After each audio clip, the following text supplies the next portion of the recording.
ছেলেরা আমার কথা শুনো, রাগ হইও না। আমি তোমার একজনেরই বলি, মনে করো, রাগ হইও না। বলুন না কেউ নাই, বলুন না কেউ। মা বাপ সাইয়া থাকে, শুধু সন্তান নষ্ট হইতে হইতে পয়সা গন্ধ ছুটছে। আহ, আমি জানি তো সব, অনেক মুরব্বীরাও জানে না মুসলমানের ছেলে মেয়ে এখন কি করে, কি করে। এক একটা মোবাইলের ভিতরে ছেলেদের এই যে ছেলেটা এক ওয়াক্ত নামাজ পড়ে না, তার হাতে যে বড় মোবাইলটা, সে কি করে আপনি বুঝেন না?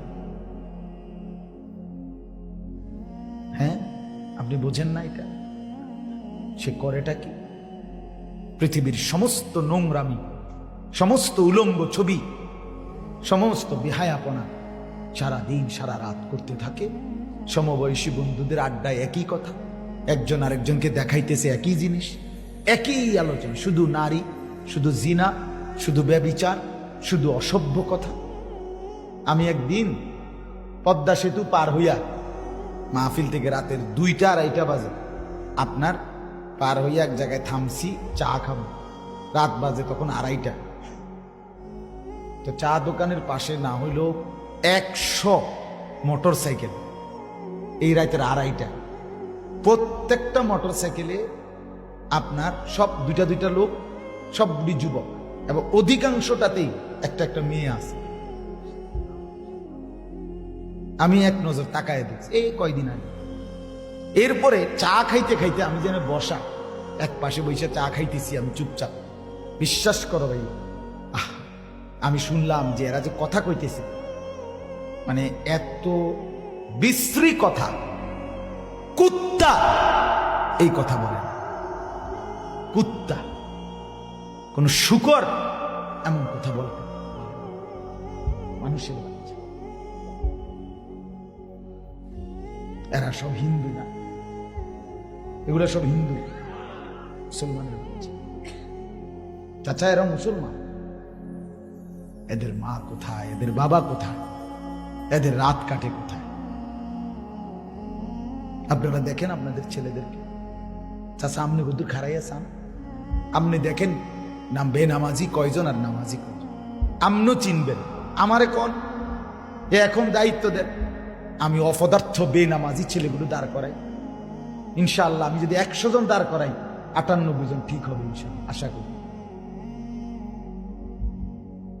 যাদের কপালে সেজদা নাই, তারা আর জানোয়ার কোনো তফাৎ নেই। সেজদাবিহীন যুবক, তোর চেহারা দেখলেই বোঝা যায় তোর সাথে জানোয়ারের কোনো তফাৎ নাই, হাইওয়ানের সাথে কোনো তফাৎ নাই। পেশাব করে পানি দাও না, একবারও প্যান্টে আর লুঙ্গিতে পেশাবের ফোঁটা জমতে থাকে। আরে ছেলে, রাস্তার কুত্তা দেখো না, তোমার লগে যে মিলছে, কোনোদিন কুত্তা দেখো নাই? কোনোদিন কুত্তা মুতে দেখো নাই? কুত্তা মুততেও তো পানি লয় না, তুমি জানোয়ারও তো পেশাব করে পানি নিল না। হ্যাঁ, নিজেকে চিনলা না? এদ্দুর পরিচয় কি মানুষ ভুলে যায়? আত্মমর্যাদা, আত্মসম্মান, আত্মপরিচয় আমরা এতটা হেরে গেলাম। আমরা মুসলমান, আমাদের নিজস্ব কোনো চুল থাকবে না, আমাদের নিজস্ব কোনো পোশাক থাকবে না, আমাদের নিজস্ব কোনো চেহারা থাকবে না, আমাদের নিজস্ব কোনো নিয়ম কানুন কিচ্ছু নাই আমাদের। মানে আমরা আলাম একেবারে অসহায়, আমাদের কিচ্ছু নাই। আমাদের চুল কাফেরদের থেকে না, আমাদের সাজগোজ কাফেরদের থেকে। আমাদের মায়েরা, আমাদের বোনেরা সাজতেছে বেঈমানকে দেখে দেখে, আমাদের ছেলেরা ডিজাইন করতেছে বেঈমানকে দেখে দেখে। একটা ছেলে পাও ভাইয়া সেলুনের দোকানে যে চারদিকে চুলের কাটিং লাগানো থাকে, একটা কোনো মুসলমানের চুল? বলো না বাপ, বলো। তোমার বিবেকে কি এদ্দুর? তোমার বিবেকে, তোমার দেমাগের মধ্যে কি শয়তানে মুছছে? হ্যাঁ, তোমার দিমাগ নাই? তুমি মার দুধ খাও নাই? তুমি একবারও জিজ্ঞাসা করলে না? বছরের পর বছর, মাসের পর মাস একবার এদিক বাড়াও, একবার ওদিক বাড়াও, একবার এদিক বাড়াও, যাই করো ডিজাইন, কিন্তু সব মিলাইয়া এটা কার থেকে নিল? এভাবে বিবেক মরে যাওয়ার কথা না। আমি প্রায় বলি যে একটা কুকুরের দিকেও যদি কেউ লাঠি আলগি দেয়, কুত্তাটা দৌড় মারে কিনা, তাহলে সে বুঝে এই লাঠি দিয়ে আমারে মারবো, এই জন্য সে ভাগে। তুমি আমি যদি দিনের পর দিন আল্লাহর নাফরমানি করে যদি এটুকু না বুঝি যে আমি জাহান্নামের আগুনে জ্বলতে হবে, এদ্দুর বিবেকও যদি আমার না থাকে, আমার লগে কুত্তার লগেও তো বনেন বালহুম আদাল, এটাই আল্লাহ বলছে। ওই নাফরমান জানোয়ারের চাইতেও নিকৃষ্ট। কোরআন, ইনহুম ইল্লা কাল আনআম, কোরআনে আছে নবীকে আল্লাহ বলছে, বন্ধু মনের চাহিদা মতো যারা চলে কোরআন সুন্নাহ বাদ দিয়ে, তারা আর কিছু নয়, শুধুই জান। এটা কোরআনের শব্দ।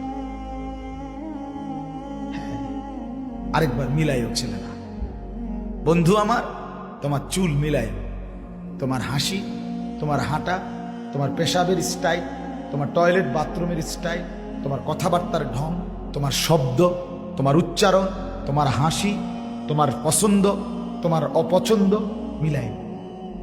যে কার লগে মিলাইছো, তো তুমি চিরেই টের পাইবা তুমি কাদের অন্তর্ভুক্ত। আল্লাহ আমাদের সন্তানদেরকে বুঝতে শিখো, বুঝতে শিখো, কমপক্ষে নিজের ভালো করো। আমি প্রতিদিন চিল্লাই, সারা রাত দিন চিল্লাই এই এক কথা, যারে বাবা এদুরও কি মানে, সে কি নিজের ভালোটাও বোঝে না? আমি করছি, আমি আইলাম কোত্থেকে, আমারে বানাইলো কে, আমি আসলাম কোত্থেকে, আমি করা উচিত কি, আমার করণীয় কি? এদুর বিবেকও কি মানুষের থাকে না? অনেক ছেলে দেখবেন আপনি, আজকে ছেলেদের অবস্থা হলো প্রতিবন্ধী,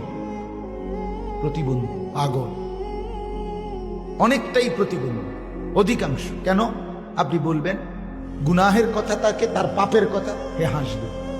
তাহলে বোঝা গেল যে ডান বাম বোঝে না, যে ফেসাব ফানি বোঝে না, যে কর্তব্য বোঝে না, সে তো প্রতিবন্ধিতা, তো পাগল, তো মাথায় সমস্যা। আপনি বলবেন যে কিরে বেটা তুই দাঁড়াইয়া ফেসাব করো কা, এটা হাসতে হাসতে যাবো, বুঝা গেল এটা তো প্রতিবন্ধী। হ্যাঁ, কিরে বেটা তুমি নামাজের ওয়াক্ত, তুমি না মুসলমান, আসতেছো না, সে হয়তো আরেক দিকে চলে যাইতেছে, কারণ এই যে পাগল, যে এই যে প্রতিবন্ধিত, তার সিরা। হ্যাঁ, বাস্তবতা। হ্যাঁ, তুমি কি কোনোদিন দেখো নাই 6 মাসের বাচ্চাও তো, 6 মাস যে বাচ্চার বয়স, ওই বাচ্চাও তো রাতের 2টা বাজে পেশাব করলেও কাঁদতে শুরু করে, তার মাকে ডাকে, মা আমার হাফ প্যান্ট বদলাও, আমি পেশাবওয়ালা এই হাফ প্যান্ট নিয়ে আর থাকতে চাই। তুমি কেমনি পেশাবওয়ালা প্যান্ট নিয়া কেমনে কাটাও দিন? তুমি 16 বছরের ছেলে, তোমার এই দুর্দিমাগে কুলাইল না, তো তুমি সুস্থ স্বাভাবিক ছেলেটা?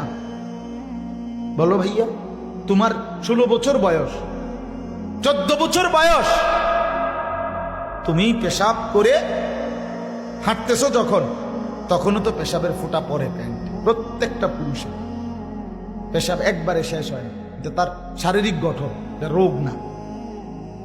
কথা বোঝেন না? পুরুষের প্রস্রাবের 2-4 ফোঁটা পরে পরে, এটা কি না? রোগ না, এটা তার শারীরিক গঠনটাই এমন।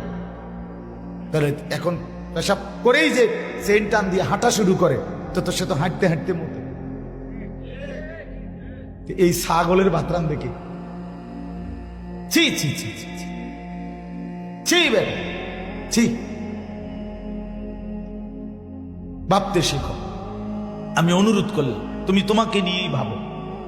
আমি বয়ান শেষে চলে যাবো আমার সাথে, তুমি যাই বেগা তোমার সাথে, কেউ কারোর লাগে আটকায় না। কথা বোঝেন নাই? আমি দুনিয়া পার হয়ে যাবে, আপনি আমার কথা শুনলেন না, আমারে বা কি, আমনের বা কি, কথা বুঝছেন না, পাত্তা দিলেন না, তো ওইসি কি অসুবিধা কি? আমার পথে আমি যাবো, আমনের পথে আপনি যাইবেন গা, এটা তো আমরাও বুঝি। আমনের লেগে আমি আটকাইয়া নাই, আমার লেগে আমনেও কি নাই, আটকাইয়া নাই, কিন্তু আখেরা তো আটকায় যায়, কবরে তো আটকাইয়া যাইবা। দুনিয়াতে আরে বন্ধু, যদি শুধু কবর আখেরাতের টেনশন হইতো, তাইলেও তো কথা ছিল। আচ্ছা, সেটাও ভীষণ বিপদ, কিন্তু আমাদের তো দুনিয়াতেও শান্তি, স্বস্তি, নিরাপত্তা, বেঁচে থাকার অধিকার আল্লাহর কসম আমাদের ঈমান আমলের উপরে। আমরা তো নইলে বাঁচবো না, আমরা তো বাঁচব।